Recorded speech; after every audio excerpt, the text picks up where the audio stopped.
So here we have an individual who is complaining after I pointed out that the radioactivity release from Fukushima was insufficient to produce any measurable medical effects in the Japanese public.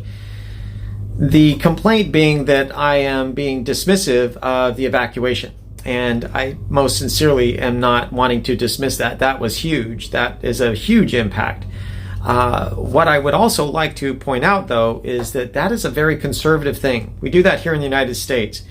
The dose that you would get from, for example, a CT scan to the hip or pelvis, it's about 1 rem. Right around 1 rem is where the EPA would just start to recommend evacuation.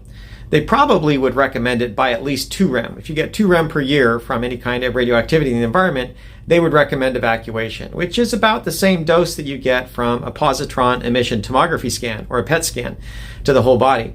And to further put that in context, 5 rem, which is the maximum that the EPA would say you should evacuate people if they get 5 rem. 5 rem is actually a legal dose to a radiation worker. It's well below any measurable medical effects. And so it doesn't make a whole lot of sense to some people why we would do that, make somebody move if you don't expect any measurable medical effects. It's a conservative measure. It's simply because you don't want them to be getting 5 rem here, 5 rem there, 5 rem in multiple places.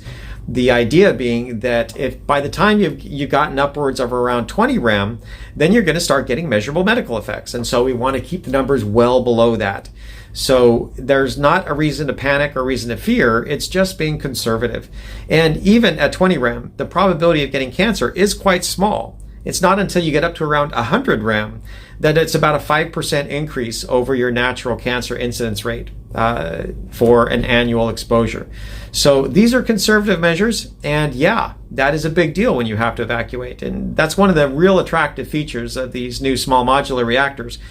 If they did have a meltdown and they had a catastrophic failure, the evacuation zone would be within the fence, not like our old 1970s reactors that we're using today, where the evacuation zone is much further out. So the newer tech is much more impressive. The older tech is impressive, is just not as good as we would like it to be, which is why we've come out with newer generation, newer technology, much more impressive and rigorous safety features. So thanks for the comment. I hope that helped. I don't think the comment was meant to be nice, but I hope the response was. So have a good day.